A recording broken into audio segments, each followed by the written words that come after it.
आज का जो टॉपिक है तुम्हारा वो क्या है? बहुपद। ध्यान से समझना तुम्हें, ठीक है? बहुपद के बारे में आज हमें पढ़ना है। इससे पहले क्या करेंगे हम, कुछ और चीज़ पढ़नी होगी। जैसे तुम्हें पता होगा चर राशि किसे कहते हैं, बता। चर किसे कहते हैं और अचर किसे कहते हैं, बताओ। देखो चर राशि जो होती है आपकी होती है ABCD या फिर XYZ, पढ़ा होगा तुमने, ठीक है? पीछे लिख दो भैया XYZ आदि। अच्छा जो होती रोते नंबर होते हैं 1 2 3 4 ठीक है भाई। अच्छा अब आयो अपने टॉपिक में, बहुपद क्या है। बात करते हैं हम बहुपद, ठीक है? तो क्या लिखेंगे, यहाँ लिखेंगे हम धनात्मक तथा ऋणात्मक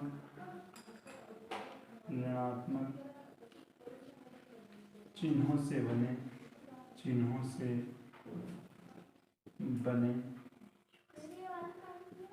पदों के व्यंजकों को बहुपद कहते हैं।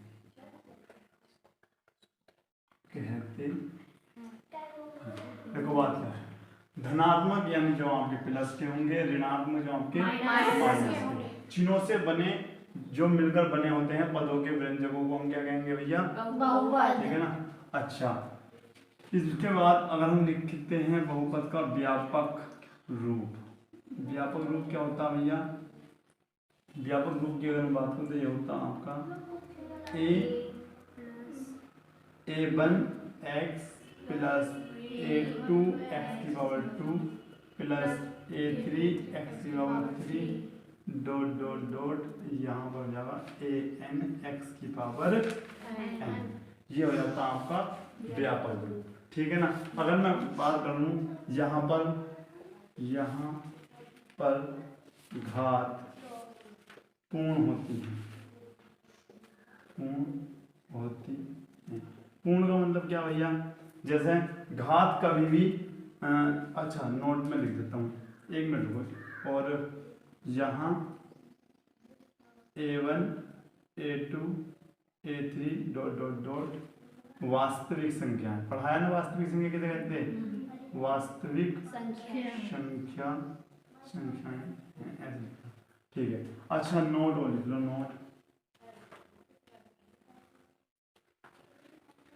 नोट में लिखना है बहुपद में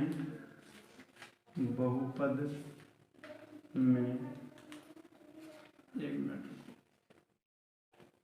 बहुपद में चर की घात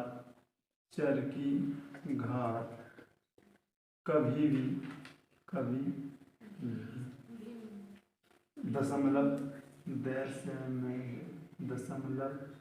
और किसमें नहीं हो सकती? वर्गमूल या भिन्न में, ठीक है ना?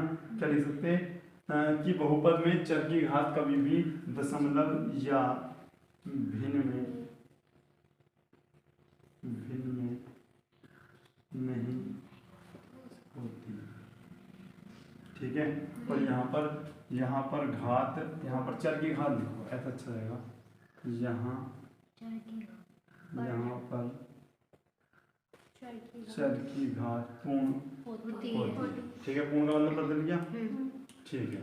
अच्छा इतना नोट करो पहले आप। अब यहाँ पर देखो भैया, अब देखते हैं हम बहुपद के प्रकार। अब ध्यान से समझना ये चीज, बहुपद के प्रकार। देखो अगर मैं बात करूँ तो यहाँ पे हम इसको 3 पार्ट में बांट देंगे, ठीक है? पहले जो देखते हैं हम यहाँ पे लिखते हैं चरों के आधार पर,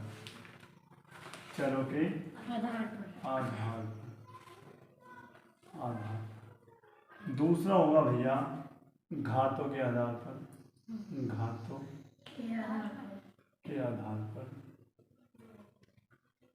और तीसरा हम पढ़ते हैं पदों के आधार पर, पदों के आधार पर।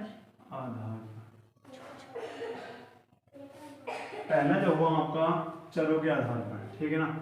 चरों के आधार पर भी होते 3 प्रकार के। अच्छा पहले चर बता दूं आपको, x y z p q r, ठीक है, इनके आधार पर, ठीक है ना। इन पर भी कितने होते हैं आपके, यहाँ पर लिखता हूँ 3 प्रकार के, ठीक है। पहला क्या होगा, एक चर वाले, एक चर वाले बहुपद। दूसरा क्या होगा आपका, दो चर वाले, दो चर वाले बहुपद। उसके बाद एक होता आपका तीन चर वाले, तीन चर वाले बहुपद, ठीक है। अच्छा अब आ जाते हैं हम किसके आधार पर भैया, घातों के आधार पर। घातों के आधार पर यहाँ पर हम समझते हैं, पहला आता आपका शून्य घात, शून्य घात, जहाँ घात क्या हो, बिल्कुल शून्य, ठीक है। दूसरा आता है आपका रैखिक, रैखिक बहुपद। उसके बाद आता है आपका द्विघात बहुपद, द्विघात बहुपद, और एक आपका त्रिघात बहुपद। इतनी बात समझ में आई भैया। अच्छा अच्छा, पदों के हिसाब से अगर मैं बात करूं तो भैया, तो यहाँ पर भी आपके क्या बनेंगे, एक पदी, एक पदी बहुपद। उसके बाद द्विपदी बहुपद, और एक आ जाएगा आपका त्रिपदी बहुपद। इतनी बात क्लियर है क्या, ठीक है। अच्छा एक चर वाले बहुपद, एक चर वाले कौन से भैया, जिसमें केवल एक चर आ गया, भैया जैसे आपका आ गया 3, तो ये एक चर है, चर है, ये गलत हो गया आपका, ये अचर था। चर कौन सा होगा भैया, एक चर, जैसे आपका ये हुआ, बताओ एक ही तो x आया, उसके बाद तो और कोई चर नहीं आया, ये हुआ। अच्छा बात करो भैया आप ऐसे, आई बात समझ में, एग्जाम्पल से बदल सकता, जिसमें एक चर यूज हो, तो एक चर है, ठीक है। अच्छा दो चर वाले कैसे भैया, दो चर वाले आपके होंगे जैसे हमने कर दी बात इस प्रकार से, तो यहाँ पे x भी यूज हो गया और y भी यूज हो गया, तो दो चर हो गए, ठीक है। अच्छा एक और एग्जाम्पल क्या ले सकते हैं हम, हमने कहा भैया माइनस भी ले सकते हैं, क्या हाँ ये माइनस भी ले सकते हैं, आई बात समझ में, ठीक है। अच्छा त्रिचर वाले क्या भैया, जिसमें तीनों चर आए, जैसा हमारा माइनस के मैंने x ये ले लिया और प्लस के कुछ भी ले लो, ऐसी कोई बात नहीं, यहाँ पे तीनों चर इसमें यूज हो गए। बात समझ में आई है नहीं आ गई। अच्छा शून्य घात को कैसे लिखते हैं भैया, px बराबर 0, यहाँ हम घात का पता नहीं लगा सकते, तो जहाँ भी px बराबर 0 होगा वहाँ शून्य घात होगी। रैखिक समीकरण मतलब रैखिक बहुपद क्या होगा, वह बहुपद जिसमें x की अधिकतम घात 1 हो, लिख दूंगे यहाँ पे, यही समझ सकते हैं। चलिए देखो जहाँ पर x की अधिकतम घात कितनी हो, 1 हो, जैसे हमने लिखा भैया इस प्रकार 15x + 2, तो तुम कहोगे यहाँ पर x की घात कितनी भैया 1, तो रैखिक बहुपद हो गया। और अगर इसके बराबर में 0 लिख दूं तो ये इस टाइम पर रैखिक समीकरण हो जाएगा, आई बात समझ में। बराबर में 0 लग के क्या हो जाएगा, बहुपद नहीं होने का क्या हो जाएगा, रैखिक समीकरण, और 0 हटा दूं तो रैखिक बहुपद, आई बात समझ में, ठीक है। अच्छा द्विघात बहुपद क्या होगा, जिसमें भैया x की अधिकतम घात 2 हो, कैसे भैया, इस प्रकार से हम समझ सकते हैं, ऐसे भी लिख सकते हैं, ठीक है ना भैया। तुम कहोगे भाई क्यों, कोई दिक्कत नहीं आनी कि हमें तो x की पावर 2 चाहिए, ठीक है। और अगर इसे तुम हटा के x भी लिख सकते हैं तब भी कोई बात नहीं, क्योंकि हमने क्या कही है, द्विघात बहुपद क्या होगा, जिसमें x की अधिकतम घात कितनी हो, 2 हो, हमारे पास 2, ठीक है। अच्छा त्रिघात क्या होगा भैया? 3। जब भैया x की पावर हमारी क्या हो, ठीक है, अधिकतम घात कितनी हो? 3। ठीक है, एक एग्जाम्पल और ले लेते हैं, ठीक है। अधिकतम घात कितनी है? 3। तो त्रिघात बहुपद। अब आता है एक पदी बहुपद जिसमें एक पद हो, केवल एक पद हो, जो हम पहले लेते 3 एक पद है, x एक पद है और x स्क्वायर एक पद है, ठीक है। अगर इनमें से दो को पकड़ के एक जगह मिला दिया जाए, जैसे मैंने क्या मिला दिया, x प्लस 3 मिला दिया, तो ये क्या हो गया आपका? ये हो गया द्विपद, क्योंकि इसमें ये और ये दोनों ऐड हो गए, ठीक है ना। अच्छा, x स्क्वायर प्लस 4 कितने पद हो गए? 2 पद हो गए। तो त्रिपद में क्या होगा भैया? त्रिपद में हम लेते 3x स्क्वायर 4x प्लस 5, देखो कितने पद हो गए। तो तुम कहोगे एक पद ये रहा, एक पद ये रहा, एक पद, कितने पद हो गए भैया? 3 पद। बात समझ में आई? थोड़ा समझ में आ गया? इसे भी नोट करो एक बार। अब यहाँ पर देखो, अब जो देखेंगे हम, अब यहाँ पर देखते हैं भैया हम थोड़ा सा ग्राफ की ओर देख लो कि ग्राफ क्या होता है। आपने ग्राफ पढ़ा होगा या देखा होगा, इस प्रकार से मैं 3 ग्राफ बना देता हूँ और एक ग्राफ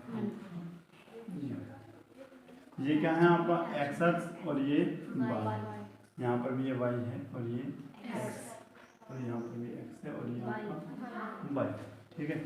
अच्छा, एक आपकी सीधी रेखा इधर जा रही है, इसे बोलते हैं सरल रेखा, सरल रेखा, ठीक है। अच्छा, एक आपने देखा हुआ इस प्रकार से, ठीक है, इसे सरल रेखा नहीं बोलते, इसे बोलते हैं वक्र। क्या बोलते हैं भैया? बकरा नहीं बेटे, वक्र, ठीक है, वक्र या परवल है, परवल है, परवल है, ठीक है, क्या परवल है? हाँ। और एक आपने देखा होगा भैया इस प्रकार से, ठीक है, ये भी क्या है आपका? ठीक है, आई बात समझ में नहीं है? अच्छा, अब देखते हैं, देखो इसमें जो आगा वो शून्यांकों की संख्या पूछेगा, ठीक है ना, शून्यांकों की संख्या इस प्रकार से। एक मिनट, उससे पहले मैं तुम्हें बता दूं, हाँ, अब देखो ये सरल रेखा जा रही है, ठीक है। अब करेंगे क्या, अगर आप रैखिक समीकरण देख रहे हो, रैखिक समीकरण, तो कहने का मतलब ये है जिसकी घात जितनी होगी, जिस समीकरण की या जिस बहुपद की मैक्सिमम घात, समीकरण की बात करो क्योंकि यहाँ पर x का मान निकालना होगा ना। जैसे मैं कह रहा हूँ 5x और प्लस के मैंने मान दिया माइनस के 10 लो, माइनस के क्या ले लिया 10 बराबर 0। अच्छा, x की पावर कितनी है? 1 है, तो इसमें x का मान भी 1 ही आएगा। देखो माइनस हो जाएगा प्लस, तो 10/5, 5 दूनी 10, क्या आ गया आपका? तो 2 जो है इस समीकरण का शून्यांक, या शून्यांक बोलते हैं इसको, क्या है? 2। आई बात समझ में या नहीं है? जितनी अधिकतम घात होगी उतने ही शून्यांक होंगे, ठीक है ना। अच्छा, एक बात करो आप यहाँ पे द्विघात समीकरण की, द्विघात समीकरण की मैंने एग्जाम्पल तौर पर लिख दिया, ऐसे ले लिया, ठीक है, और बराबर में क्या कर दिया मैंने 0। अधिकतम घात कितनी भैया इसकी? 2। तो x के मान भी कितने आएंगे? 2 आएंगे, क्यों भैया 4 दिया 12 के ऐसे टुकड़े किया, क्या मान आपके 7 आना, तो 4 प्लस 3 प्लस 4 लिख दो, गुणा करके तो देखो 12 आ रहा है, जोड़ के 7 आ रहा, करेंगे सवाल तो 60 में आपको देखने को मिले होंगे। अच्छा, 3x प्लस 4x प्लस 4 बराबर 0, x 3x यहाँ पर कॉमन हो गया, x यहाँ पर बचा, और यहाँ पर सेम वैल्यू निकल गई तो 1 बच गया। यहाँ पे आपको 4 कॉमन है, x प्लस 1 बराबर 0 आ गया, ठीक है ना। इसी प्रकार से यहाँ क्या चीज कॉमन है? x प्लस 1, और क्या बच गया? 3x प्लस 4 बराबर 0। अच्छा, फिर लिखा होगा हमने यदि x प्लस 1 बराबर 0, तो x का मान क्या आ गया हमको माइनस के 1। और यदि आपने लिखा होगा 3x प्लस 4 बराबर 0, x बराबर क्या हो गया माइनस के 4/3। इस प्रकार से आपने क्या होगा। तो देखो x का मान कितना है, तो यहाँ पर शून्याङ्कों की संख्या कितनी है, 2। ठीक है, यहाँ पर लिखते हैं शून्य कितने हैं, माइनस के 1 और माइनस के 4/3। यहाँ पर अगर घात 3 होगी तो क्या होंगे भैया, 3। ठीक है, अब ये एक बात बताओ, जितनी बार ये x अक्ष को काटेगी उतने ही शून्याङ्क होंगे। सारी बात समझ में। अब ये एक बार काट रही है यानी x का मान 1 है, तो ये कौन सा वो होना चाहिए समीकरण, रैखिक। ठीक है ना, तो रैखिक क्या होना चाहिए, बहुपद होना चाहिए। तो ये रैखिक, यहाँ x कितनी बार काट रहा है, 2 बार, तो ये कौन सा बहुपद होना चाहिए, द्विघात। और ये भी कौन सा होना चाहिए, द्विघात। बेटा द्विघात, 2 बार तो काट रही, 3 बार काट रही, 3 बार कैसे काटेगी भैया, 3 बार काटेगी ऐसे, 1 2 3। तो यहाँ पे त्रिघात बहुपद आई बात समझ में या नहीं आई। अब जो चलेंगे इस पे क्वेश्चन चलेंगे। ठीक है, अच्छा पहले यहाँ पर मैं एक बार नोट कर लो इसको। अच्छा यहाँ पर देखो क्या है, किसी बहुपद px के लिए देखो ध्यान देखियो, ये y बराबर क्या दे रखा px, तो इसका मतलब हमें यहाँ पर ये देखना है कि x अक्ष को कितने बार उसने रेखा ने काटा है। ठीक है ना, अगर यहाँ पे y होता तो y वाले को देखते, y वाले को कितनी बार काट रहा, ये बात क्लियर होगी। अगर क्वेश्चन पे यहाँ पर y आ जाएगा तो सेम उल्टा हो जाएगा इसका। ठीक है ना, फिर अगर मान लिया y वाला पूछता तो यहाँ पर कितने शून्याङ्क आते पता, 1 आता, क्योंकि y को कितनी बार काट रहा, 1 बार। लेकिन यहाँ पर क्या दे रखा x, तो यहाँ पर x वाले गिनेंगे 1 2 3। बात क्लियर है नहीं, ये बताओ। ठीक है ना, अच्छा यहाँ पे बताओ क्या लिखना, अच्छा ये लिखना है शून्याङ्कों की संख्या, ये बताना है। तो यहाँ पर कितनी है भैया, 0। बताइए 0 क्यों है, वो इसलिए काटना x वाली लिखेंगे 0 क्यों है, यहाँ पर कारण देना होगा तो लिखेंगे रेखा x अक्ष को किसी भी बिंदु पर प्रतिच्छेद नहीं कर रही,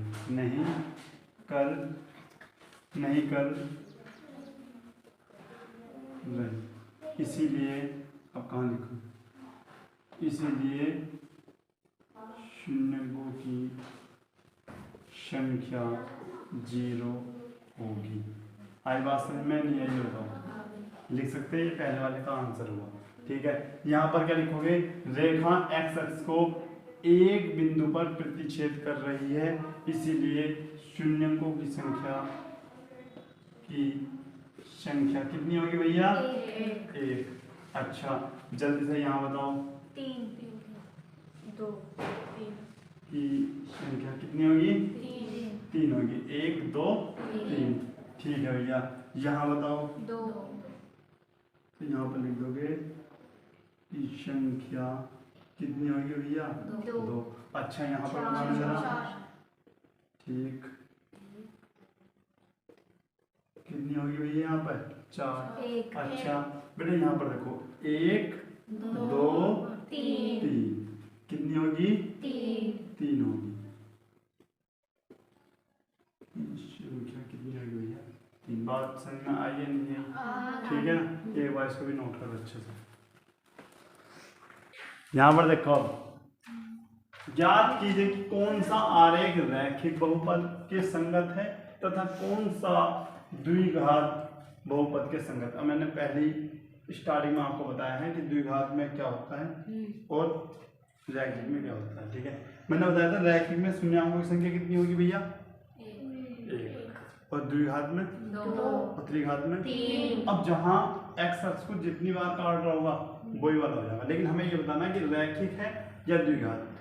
ठीक है, अच्छा बताओ कितनी बार काट रहा, तो क्या लिखेंगे, द्विघात बहुपद। अच्छा ये कितनी बार काट रहा है भैया? एक बार। तो क्या लिखेंगे? रैखिक रैखिक बहुपद। अच्छा, इन दोनों को आप कर सकते हैं क्या? बता सकते हैं? देखो इसे बताओगे 1 2 3 तो क्या लिखोगे? त्रिघात नहीं लिखना, हमें बताना है रैखिक बहुपद है या द्विघात है। तो लिखेंगे न ही रैखिक है और न ही, क्योंकि ये कौन सा है? त्रिघात। ठीक है, कर सकते हैं? कमेंट बॉक्स में आंसर दे सकते हैं। ये एक्सरसाइज आपकी होगी क्या? कंप्लीट होगी। बात समझ में आई है नहीं है? ठीक है, क्लास समझ में आई सब? तो मिलते हैं नेक्स्ट क्लास में, तब तक के लिए जय हिंद जय भारत।